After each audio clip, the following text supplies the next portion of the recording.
Hello, everybody. Sirturmund here again, and today I'm bringing you another card reveal reaction video. And today we're gonna cover, as you can see in the screen, we're gonna cover BARD, his supporting cards, and then we're also gonna cover the reveals from 2 days ago, from Wednesday, where we got 9 different Tellstones. So I think we have quite a little bit to cover here. It should be a lot shorter than the one for Monday, though. So let's kind of see how this goes. So first, let's talk about BARD. And this time I'm going to just start from the top to the bottom. So we're going to just right away, just jump straight into the BARD. So BARD is a 4-mana 2/5. Hey, why is every champion a 4-mana champion, by the way? But that's a completely different topic. We have so many 4-mana champions. I guess it's a pretty good sweet spot, right? To still make it like usable, like not come out too late, but also not come down too early, right? But anyways, 4-mana 2/5. And remember, BARD is like Jhin, where BARD is actually a Runeterra champion, which means that they have an origin. So BARD's origin is the Wandering Caretaker. And the Wandering Caretaker says you may put any cards that plant chimes into your decks during deck building. Round start, plant a chime in your deck for each BARD that started the game in your deck. And then attack, plant 3 chimes and random cards in your deck. Oh man, all these attack abilities kind of a little bit iffy, right? Because imagine attacking with BARD. Yeah, he has nice health, but there's only so many times that you can attack with BARD. And then his level up is you have increased the total stats of allies in play or in hand by 20 plus. And when he levels up, plant 6. When you attack, you plant 6 instead of planting 3. When you activate a shine, grant +1/+1 to random ally in play. So now instead of just planting chimes, every time the chimes get activated, it also buffs not only a unit in your hand, but also a unit in the field. So you kind of end up getting like double the buffs. So BARD, and real quick, let's just go down here to what chimes are. So a chime is a grant a random ally in hand +1/+1. So if you guys didn't see that, that's what chime does. So, okay. How do I feel about this? I have two opinions. Even without reading the rest of the cards. So, first of all, I'm a little bit disappointed at BARD being a Runeterra champion. That doesn't really open up everything being able to be played, right? And what I mean by that is, think of like Jhin, right? So Jin's origin lets you put any card that has a skill, any follower with a skill in his deck instead of like the second region. That's kind of cool because there's almost like a follower with a skill almost in every region. I actually can't remember from the top of my head if every region has one, but I'm pretty sure at least 8 or 9 of the regions have at least one follower that has a skill, meaning that you're able to really actually play units and cards from every single region in the game when you have Jhin, if you choose to do that.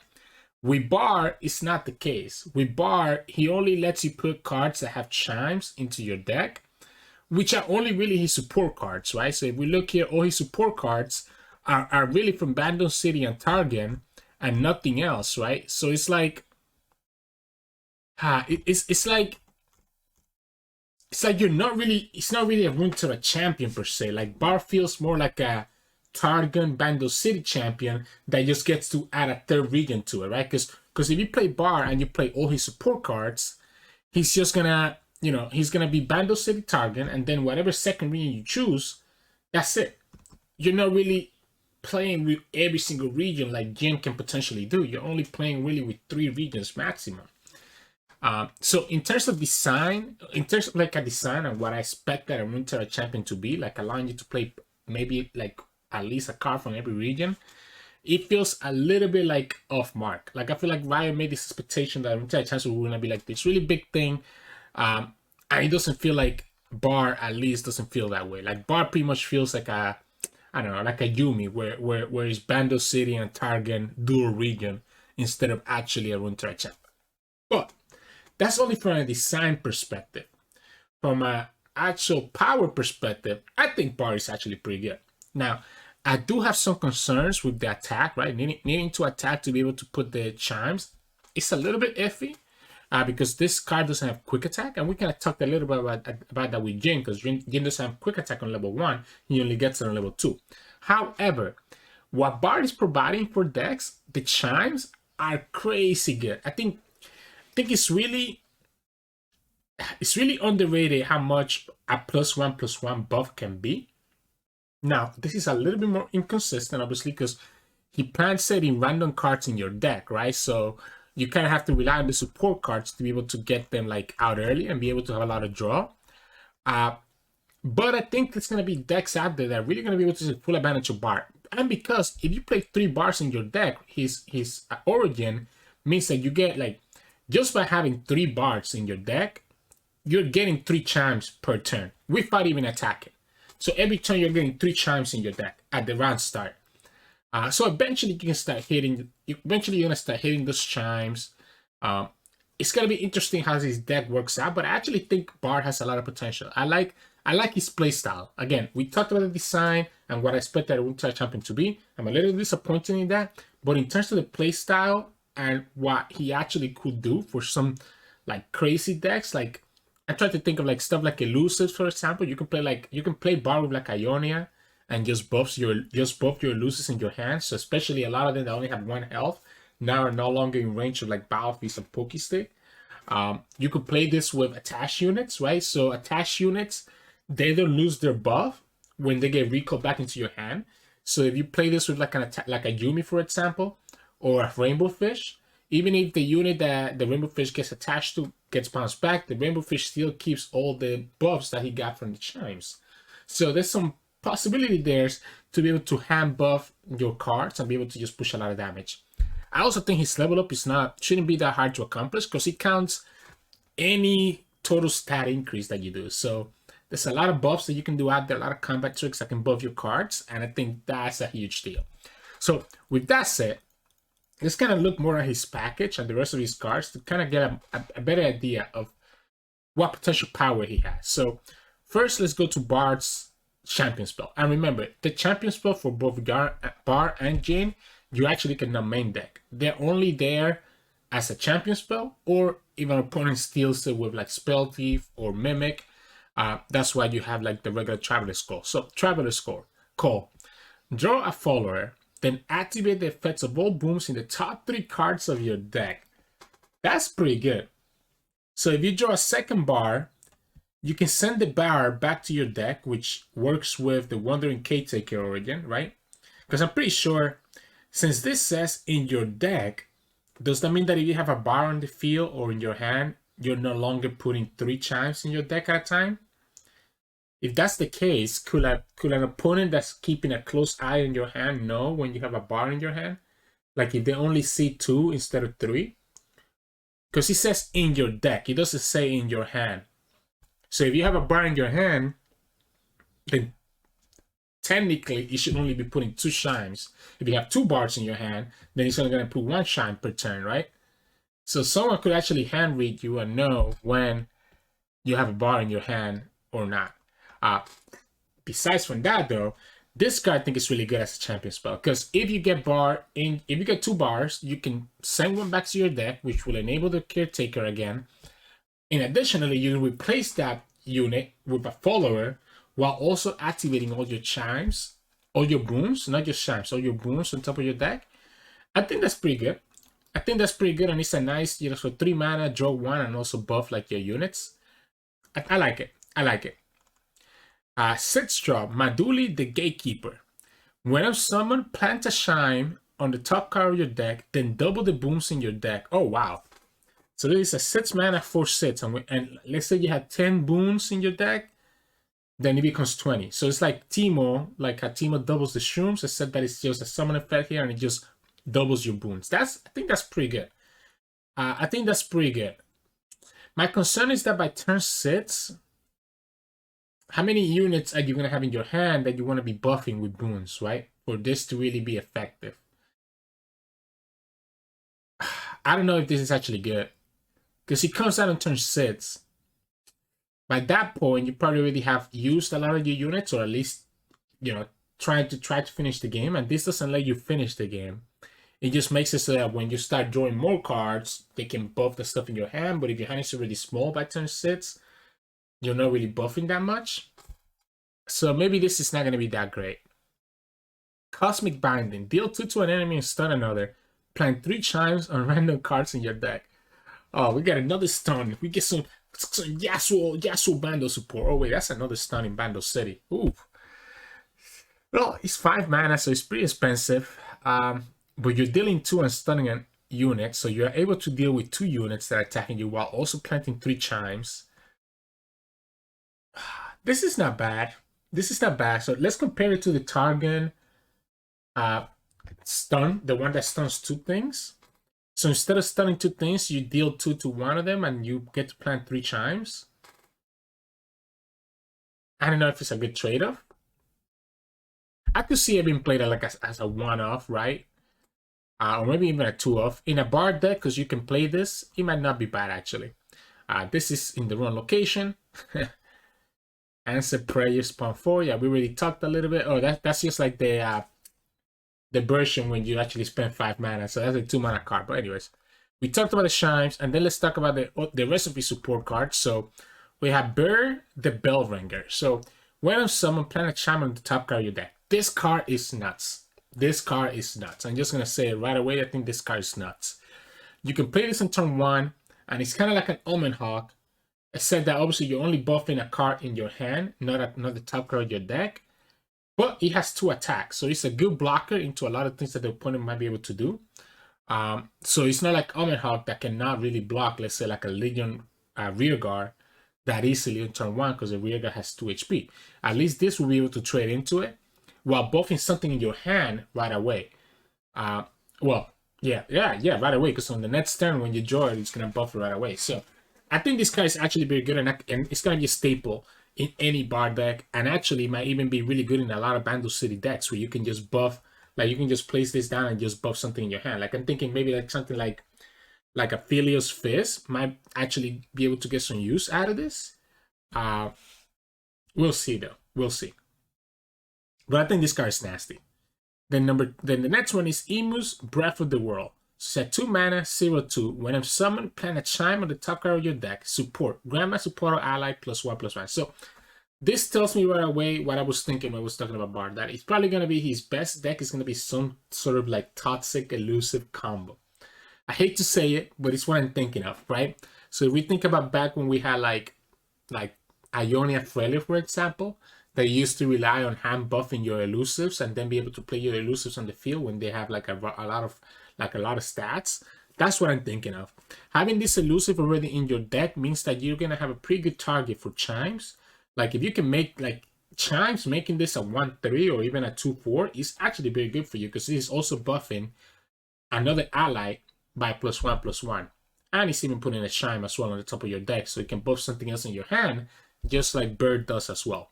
So these 2 cards are nuts, and I think they're going to be played in every single BARD deck. There's no reason not to. 3-off, and that's it. And Mystic Vortex. This is also Targon. I don't know if there's any Targon deck that wouldn't play BARD that could probably use this. Is there a Targon deck that could take advantage of this? I don't know. I don't think there is. I think this is only going to be like with chimes. So anyways, Mystic Vortex. It's a Targon landmark. When I summon or when I count down, playing 3 chimes on random cards in your deck, count down 2, draw 1. So really it's more like it's like a 2 mana, draw 1. That's gonna happen 2 turns later, and at the same time it's putting 6 chimes on your deck. I think it's okay. I'm a little bit concerned about a 2 mana landmark do nothing. Like, so if we compare this to the Shurima landmark, right, that draws 1 when you summon it and then draws 1 on countdown 2, it's kind of similar, right? It said that you're trading that first draw for 6 chimes, and I don't know how good that is. I don't know if 6 chimes are worth that extra draw, especially because they're like randomly in your deck. If they were like place 3 chimes on the top 3 cards of your deck, maybe. But the fact that they're randomly means that there's gonna be games where like you're never gonna see these chimes that you put in, right? While if you just drew 2, you could actually see value on it. So I'm a little bit hesitant to call this one good. And then the last one of the BARD support is Proximity, which is not really BARD support. It's more like just trap support in general. Proximity Puff Cap, slow. Deal 1 to a unit. Actually, yeah, you can't even play this with BARD now that I think about it. Deal 1 to a unit. If one of your traps or booms activated this round, deal 3 to it instead. So BARD is only cards that plant chimes. This doesn't plant any chimes. The Proximity Path doesn't plant any chimes. It just synergizes with them. So for you to play Proximity Puff Cap in a BARD deck, you will need to be going into Bando City, which I don't know if that's good. I guess if we're playing something like Rainbow Fish Shenanigans, like Fae, Rainbow Fish Swarm with BARD, maybe that's good enough as a kind of nice removal, but I think it's going to be really inconsistent, and it's also slow, so I don't expect it to really be that good. Yeah, I think this card is way too inconsistent, so I don't think this card to be good. So yeah, so those are all the BARD cards, and this is what I was talking about, right, from a design perspective. Like, if you build a deck with BARD, you're playing BARD, right? You're playing, you're playing the 3 bear, the 3 emus, so that's already 9 cards. Maybe you're playing Maduli, Cosmic, and Mystic. So you really only have 5 cards in total, not counting BARD himself, that can actually plant chimes on a deck. So that's a lot more restrictive than something like Jin. Because it really just means that BARD, like, you're just going to play BARD with, like, his supporting cards, which might just be this two, to be honest. The other ones don't seem that great to me. So you might only play BARD and just have this two, so you have, like, 9 cards total from the BARD package. And then your other 31 cards are going to be just 31 cards from a single region. That's what concerns me about BARD. Like, I think, like, he might be a little bit more restrictive than he should be for someone that's a Runeterra champion. But again, maybe I'm wrong about that. Maybe I'm wrong about that. Aside from that, though, I think the package itself, I think it's going to be really good. I think it's just going to be a very toxic game style. I think it's going to be more valuable. Like, the handbooks are only really good if you can have, like, units that can fully take advantage of it. And the first thing I can think about is elusives. I guess overwhelms can do well with it as well. But really, elusive is the one that comes ahead. So I think the best BARD deck is going to be something that's going to abuse the chimes, buffing elusives in your hand, for you to be able to just completely overwhelm the opponent with elusives. Especially because you already get an elusive already with Ismus, or Esmus, however you want to pronounce it, right off the bat. So yeah, I think those are my thoughts on BARD. He looks fun. He looks fun, and I really absolutely love the art, and I absolutely love the level up ability. I'm just not sure how good it's actually gonna be. So, but anyways, yeah. So that's it for BARD. That's it for. Hopefully I'm wrong. Hopefully I'm wrong, and someone figures out like some really cool decks with BARD. But I'm a little bit hesitant to see anything else working out. So yeah. So let's go ahead and just move on to the Tellstones. So the other thing that got released or that got revealed, after my last reveal video, after my last reaction video, was the Tellstones. So every single region pretty much got a Tellstones except for Freljord, which already had 3 sisters. So if you have not seen what these cards do, so the Tellstones are kind of like 3 sisters for each single region. So it's a 1-mana spell that allows you to create one of 3 other options. So the power of this, if you guys know the power of 3 sisters, is the flexibility to be able to just get the answer that you need without having to actually main deck the card in your deck, right? So think of 3 sisters. Stuff like the Fury of the North, it's not really that great to main deck, right? Stuff like the Entomb, it's not really that great to main deck. The only card that's main deckable there is really Flash Freeze.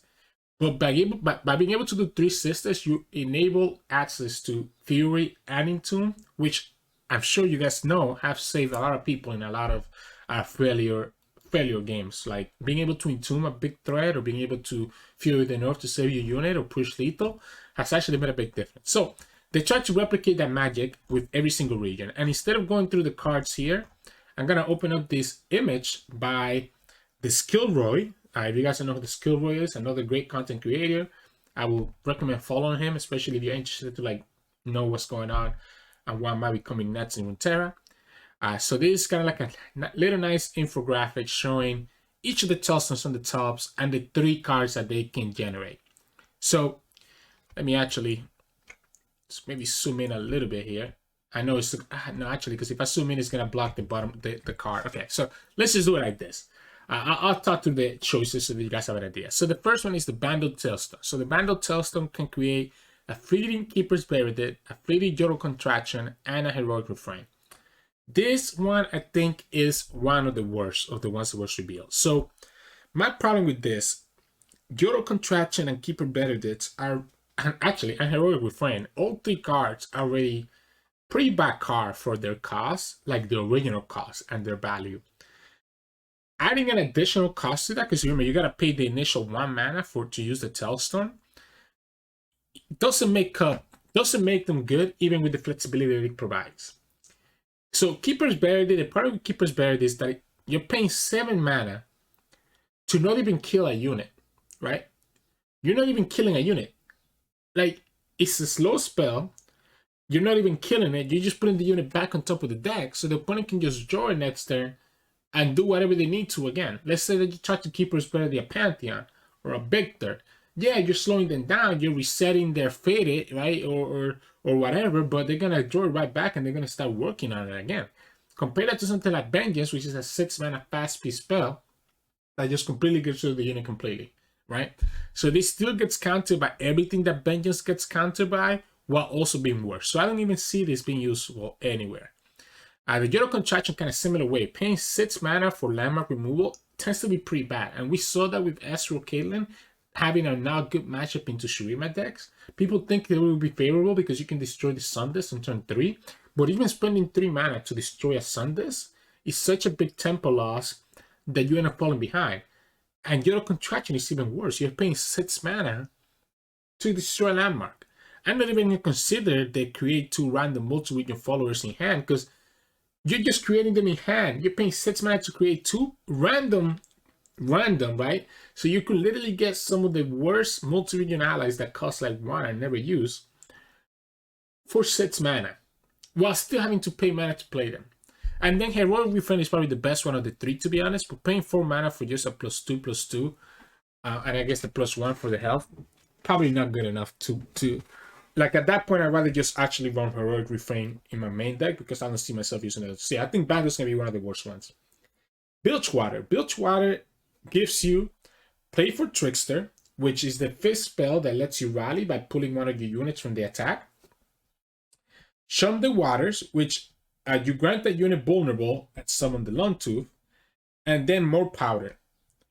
So, my problem... my problem with this one is that I don't think Shun the Waters and More Powder are that good. I think Playful Trickster is a good enough card that is good enough in like certain situations, right? That it actually fits that idea of being able to do the Tellstones and being able to get this in a certain gaming scenarios and be able to just win the game. I think Playful Trickster is a great choice with this card. Shun the Waters and More Powder, though, are a little bit more iffy.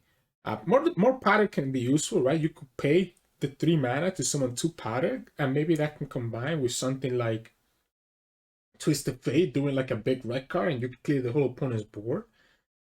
But it's going to be risky, right? Paying that additional mana just to do the More Powder. Not to mention, oh man, actually, forget about it. The spell is a slow speed spell, so you can't even really combine it with Twisted Fate. You literally will have to do the More Powder, which is slow, have your kicks down, and then do Twisted Fate. So you're giving the opponent 1 more action to react to your play. Yeah, I don't think it's good. And then Shun the Waters, I don't think there's a lot that needs to be said about that. I mean, it's a good spell, right, when you get it for free from Level of Fist. But I don't think it's ever good main decking or paying 5 mana to play it. So I also think the Bilgewater is not that great. Now, let's move on to the Demacia, which I actually think is one of the best ones, if not the best ones of this card's reveal, and probably in the same level as 3 Sisters. So Demacia gives us access to 3 things. For Demacia, which is a 6-mana slow spell that buff your whole board by +3/+3. Detain, which is a 5-mana capture a unit, and Prismatic Barrier, right? Which obviously is just a barrier. This is great because it kind of hits the same notes that you see from Three Sisters. I'll be a little bit different because obviously the master spells, right? So you have Prismatic Barrier that is not good enough on its own to main deck, except for like certain edge cases of like except for certain edge cases, right? It's not good enough to main deck. So being able to just get it from the mass and Tellstones and be able to just like surprise the opponent with it to protect your unit, I think it's worth it. Even if it costs an extra mana, so instead of spending 4 mana for a barrier, you're spending 3. The flexibility is what's key here. Because that prismatic barrier can be the key between you winning a game or losing a game. Same thing with Detain. It kind of reminds me of Entomb. They even cost the same, 5 mana. And they're both fast. And they're both not permanently removing the opponent's unit, right? With Entomb, the opponent's unit comes back in 2 turns unless you spend a card to remove the landmark. With Detain, you detain the unit, but the opponent can kill your unit to get the unit right back. However, the idea is still there. You can use this as a get out of jail card to be able to survive against a lethal. Like, think about having this in something like, I don't know, Action Silver, for example, right? And you can just detain like a big Pantheon, or detain like a big Scion, right? With your Silver that has Spell Shield and Quick Attack. It's a lot harder for the opponent to get the unit back, and it lets you survive against like the Scion attack. Where before, if you committed a Concerted Strike, the Scion just dies and the opponent gets to rally again. And then for the Demacia, it's actually probably the worst of this ones, to be honest. But it's still pretty good as well, because you can just like out of nowhere, just have a For Demacia that the opponent doesn't expect, right? Think of the cards that give you For Demacia right now. You literally, a lot of times, have to commit an action first. Like, you have to first with the Banger Surgeon, or the opponent really knows that it's in your hand, right? Like, if you do the Surgeon, the opponent really knows that it's in your hand. Here, the opponent doesn't even know. Here, you can just do the Tellstones and do For Demacia right away and just catch the opponent off guard. And I think that is very good. That is very good. So this one I think is crazy. And I see it seeing a lot of play in stuff like Silver Action that we talked about, in any Lots deck, right? Especially with this, right? You play Tellstone plus Detain, that really levels up your Lots or gives you the laser. So Lots, Action Silver, I don't see it being useful on Scouts or stuff like that. Maybe in some Galio decks, this might be useful as well. We'll have to see. But at least for Lots for sure, I can see it being very useful. So let's move on to Ionian Tellstone, which I think is also a really good one. So Ionian Tellstones gives you Stand United, Homecoming, and Health Potion. 3 cards that are also, just like the Demacia, very, very useful. Remember, guys, Homecoming used to be 5 mana before he got buffed back up to 4. No, I'm lying. Ionia was the one that was, Will of Ionia was the one that was 5 mana and then got buffed to 4. Homecoming was always 4. Maybe I'm remembering wrong. Anyways, regardless, let's ignore that point. The idea is that with 1 mana, you no longer have to main deck Homecoming. And obviously, you're never main decking Stand United or Health Potion. So with 1 mana, you can create one of these 3 cards, which can be very useful in certain situations, right? Health Pot can be really good to either save your unit or give yourself some life, some life to be able to survive against stuff like aggro. For 2 mana, let's say you do Tellstone plus Health Potion, you're able to trigger the Eye of the Dragon. For 2 mana, boom, boom, Eye of the Dragon, trigger. Homecoming is another one of those that's also like a get out of jail card, like the 10, where like opponent might not be expecting it, and you might be able to just do Ionia plus Homecoming to be able to just bounce back the unit or bounce back the landmark or something like that. Now, potentially, you probably just do Will or Concussive Palm to stop that. But the fact that you don't have to actually main deck them now, you can just maybe just play Homecoming, can be very good. And then the last one is Stand United, which I think is crazy good with some of the Ionia decks that you've seen recently, right? So what are some of the most popular Ionia decks that you see? You have Ionia Victor, right? Whether it's Karma or Lysane. You have seen Ionia Viego. This can serve two things. It can help you keep your unit alive by giving a barrier, but you can also do like a sneaky lethal where you can swap. You can swap and put like your augment unit in a position that's not been blocked and push like freaking 10, 15, 20 damage. Like, I think this is so good, so good. So I think all three of these cards are really good, and Ionia Tellstones is also going to see some play in certain decks, especially stuff like Karma Victor, because if your Victor's leveled up, then you're not even paying the mana for this. You like, if Victor levels up, you like, this card's constant created cards, so they're going to be reduced by 1, so you're really just paying the actual cost to do them. So that's not bad at all. And they also will buff up the Victor, for example. So I really like the Ionian Tellstones a lot. Ooh. Let's move on to Nazian Tellstone. So this one gives you access to Weapons of the Lost, which is an 8-mana slow speed spell that deals 3 to your unit and summons a Trifarian Shieldbreaker, which is the fearsome that has 6/5 attack, 6 attack and 5 health, I believe. Gives you access to Sharpen Resolve, give an ally +3/+2 this round, and Willing Death, which we all know what Willing Death does. Lets you strike an enemy that's battling. This one I think is middle of the pack. I think Weapons of the Lost is pretty bad for 9 mana. Like, I don't think there's ever a situation where I want to pay 9 mana to do this. Like, even now, when you get this from, when you have no choice but to get this from like a freaking Pyrrhus Financier, for example, you usually don't feel good using this most of the time. Now, the other two options are a little bit more interesting. The problem is that I don't see a reason for you to pay so much for a Sharpen Resolve. Which means that if I'm almost never using these two cards, I might as well just main deck the Willing Death if I want that, right? Like, I feel the Nazian one is one of those cards where like having Willing Death available is really, really good as a surprise factor. But the other two cards are so much worse that 80% of the times you're going to be choosing Willing Death, and is that 20% of the time that you might choose the other two worth it? And 20% might even be generous. I probably don't see these two cards being picked, maybe just 5% of the times or less. So that's why I don't have a lot of hope for the Nuts and Tellstones, but I might be wrong on that. You know, you might be able to showcase some crazy lethals here with some of the stuff that you can do. So yeah. So then let's move over to, and sorry, I just have to do something on my side here. So let's move on to the Piltovian Tellstones. So this one is interesting because this one is creating a Progress Day, a Headstack Transmutator, and an Aftershock. I think it's one of those where, gotta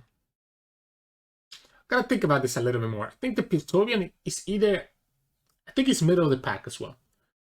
I don't think it's that great, but I also don't think it's bad either. Now, I think the Piltover one has the same problems as the Nuts one, where the best card here is Aftershock by a mile. I think you're picking Aftershock 80 to 90% of the time. So at that point, why don't you just play Aftershock in your main deck, right? However, getting access to Progress Day and Headstack Transmogulator might not be bad later into the game to like a kind of like not lose type of game. I like maybe to stop you from losing, right? Like being able to just main deck this means that in the late game, if you're running out of resources, you can just play this and then play Progress Day. Yeah, it's 9 mana, right? So it's 9 mana that you're spending, but you know the cards from Progress Day are reduced by 1, and you get to refill your hand. My problem with that is there's going to be very little times when you're able to do that without just outright losing the game, like paying 9 mana and doing nothing for that turn. Might be a little bit risky. And then the Transmogulator, while it is good, for 7 mana though, you do need to have a follower in your field, and the opponent needs to have the follower that you want to be able to transform into. I guess you could have 2 of your own followers too and just transform them into each other. It's too easily counterable, right? Like usually, let's say that you want to do this on like a Wounded White Flame, and you have like a little baby Jury Rig in your field, and you want to transform the Wounded White Flame into the Jury Rig. It's very easy for the opponent to be able to remove that Jury Rig or be able to remove any of your other followers, which can make Transmogulator a little bit worse because it's more prone to counter attacks than other units, than other spells.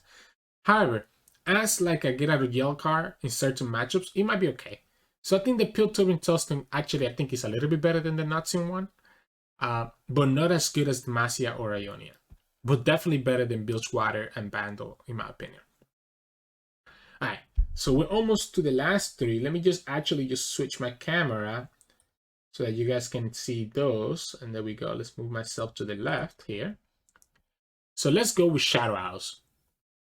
So Shadow Isles creates Spirit Journey, which is for 5 mana, you kill a unit and then revive it. Crumble, which lets you kill an ally to kill a unit or destroy a landmark. And then Mark of the Owls, which is a 1 mana +2/+2. This one I think is pretty bad. The only way that I can see this one being good is in like a Undying archetype. And I don't think this is the card that will make Undying actually be like a good archetype. Because, like, I don't know, man. Like, you're paying 6 mana here for Spirit Journey. And you don't even kill the unit completely. They just come back. Now, it can be useful to reset certain units, like a big Wounded White Flame, a big Victor. It resets them back to the original stats. I don't think that's worth it. I still don't think that's worth it, right? The best thing with Spirit Journey is getting it from Kindred because it lets you trigger the Kindred mark. Without a Kindred in the field, I don't see how Spirit Journey sees any play, even as part of the Shadow Isle Tellstones. Crumble is a little bit more interesting because Crumble is like a vengeance, right? But again, it's quite a bit worse because you're still spending 6 mana, but now you have a slow speed vengeance that also requires you to have another unit that has the same problem that we were just talking about with the Hester Transmogulator, where it gets countered by like the opponent's removal and being able to kill your unit. So much worse, much worse. It's not something that you can do at fast speed to respond to the opponent. And then the last one is going to be Mark of the Owls, which spending 2 mana to get +2/+2 while also having to get Ephemeral in your unit, I don't think so. I don't think so. So yeah, I think the Shadow Isles is pretty damn worse, except for just one archetype, which is Undying. And the Undying archetype, I don't see this being the reason why you play it. But maybe I'm wrong. Maybe now that you have this, you can just play 3 of these instead of having to main deck Mark or Crumble, and you just go from there. Yeah, maybe that's how people go about it. But I very much doubt it. So let's move over to the Shuriman Tellstone. So this one is creating Spirit Fire, which is a 7 mana spell that gives enemy -2 and round end deals 2 to them. Weight of Judgment, which deal 2 to a champion or 7 to a follower. 7 to a follower, by the way. You heard that right. I know you guys probably never seen this card being played. And then Ruthless Predator, which is obviously you just give one of your units +2 and give an enemy unit vulnerable. You're able to drag them and be able to kill them if you want to. I think Shurima is pretty good. I don't think it's as good as the Demacia and Ionia, but it's not bad either. Like probably the worst card here is Spirit Fire because it's just so expensive. You're spending 8 mana.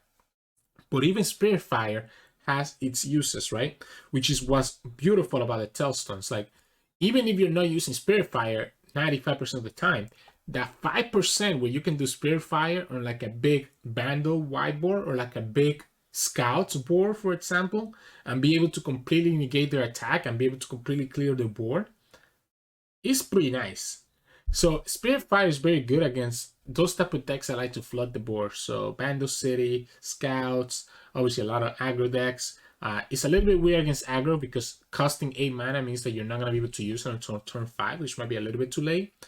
But it's not bad. And then the other two I think are really good, right? So with the Judgment, yeah, you're paying 5 mana, but you're pretty much able to kill any follower, right? At 7, dealing 7 to a follower kills almost everything except for like a really, really big one, the White Flame, or the 1 mana faded drop, which I forgot his name. So I don't hate it. I think if you're picking with a Judgment, you're usually always using it to kill a follower. Dealing 2 to a champion is not really worth spending 5 mana on. But 5 mana kind of slow speed vengeance to kill a follower. I could see it being useful in certain scenarios. And the Ruthless Predator can just combine with like some of your quick attack units, right? Some of your other units. It doesn't have to be exactly quick attack, or it can be used as a surprise tactic to remove a fearsome blocker away from you as well. I think Predator has some nice flexibility options when you don't have the main deck it.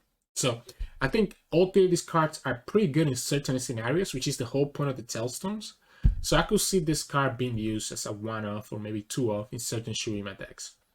And then lastly, we go to Targonian Tellstones, which, spoiler alert, is probably just as bad as Bandle and Bilgewater in my opinion. The problem with this card is that the cards that I give you are, I think, pretty bad and not really usable in most situations. So you get a Blessing of the Targon, which is just grant an ally +3/+3. For 6 mana, granting +3/+3 is horrible. You get a Paddle Star, which is deal 5 to an enemy that attacked this mana or is stunned. This one is probably the best one because you can actually use it to remove a unit. So you're pretty much paying 4 mana though to just deal 5 to a unit that attack or is stunned, which is pretty expensive for 4 mana. And then Wish, heal all your damaged allies. I don't see a lot of times where you actually can take full advantage of Wish to make it useful. So the best card here is probably Paddle Star, and even Paddle Star is really bad because it requires certain situations to be met, and you're kind of like overpaying for the deal 5 to the enemy follower or champion. So yeah, I think Target's not that great either. So TLDR, the Demacia, Ionia, Tellstones, I think are going to see a lot of play in the Demacia and Ionia decks. Obviously, if you include Frelia here, I think these three are the best, right? So the Demacia, Ionia, and Three Sisters. After the Demacia, Ionia, I would say Piltover, Shurima, and Noxus are the next best 3. And then after that, you have the bottom 4, which are Shadow Isles, Targon, Bilgewater, and Bandle. So yeah, we'll see how that pans out. Even then, though, even with the best ones like Three Sisters, Ionia, or Demacia, most decks you only really play like 2 of it. I think in very rare occasions that I wanted to play Three Sisters. I think most times I was always only playing 2 Three Sisters, and I can see this being the case as well, where maybe you're only really playing 2 Demacia and Tellstones, maybe 2 Ionian Tellstones, just to force the opponent to have to play around it, which is the big thing about these cards. Now you have to play around the possibility that the opponent can have this in their hand and get an answer to what you're trying to do, like Detain, right? Which is something that you do not have to play around against most Demacia decks. So that's the big power of here. And now you have to play around it. You have to play around the prismatic barrier, right? So just keep that in mind. Yeah, I think that's kind of my opinion on those cards. Obviously, the art is amazing on this, man. By the way, they're like the art is so cool. The art is so cool on the Tellstones. Makes me want to actually see, like, makes me want to collect them. Like, Riot will make so much money from me if they actually made this like officially and sold it as merchandise. I would literally buy them. Now I do know they have a Tellstones game, right? Like the massive one. So maybe I should just buy that and just collect the Tellstones themselves. We'll see.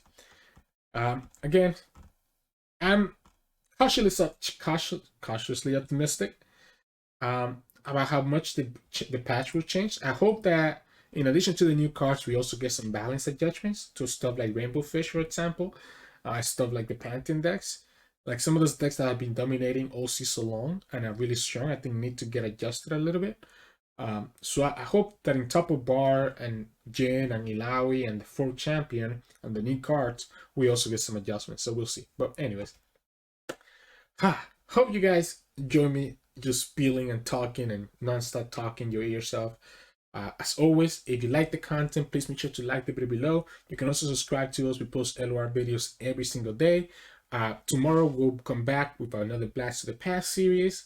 And then the next time I do a card reveal video will be on Monday, because I think that's when the last champion will be revealed. So we'll wait for Monday to actually talk about the new champion and their supporting cards together. So anyways, yeah, hope you guys enjoy this. I'll see you all again tomorrow. And remember, if you want to catch more of us, you can also follow us on Twitch, Discord, and Twitter. The links to all of those are in the description below. All right, I think that's my whole spiel. I'm not forgetting anything. Let me know your thoughts, though. Let me know your thoughts about Bar and the Tellstones and what you think about Bar as a Runeterra champion and if he's actually enough, right, to make him feel like a Runeterra champion. Because to me right now, he just feels like another Viego or another Ilawi, where you just play the champion plus all the supporting cards and then just throw them into a region that works the best. So we'll see. But anyways, see you all again tomorrow.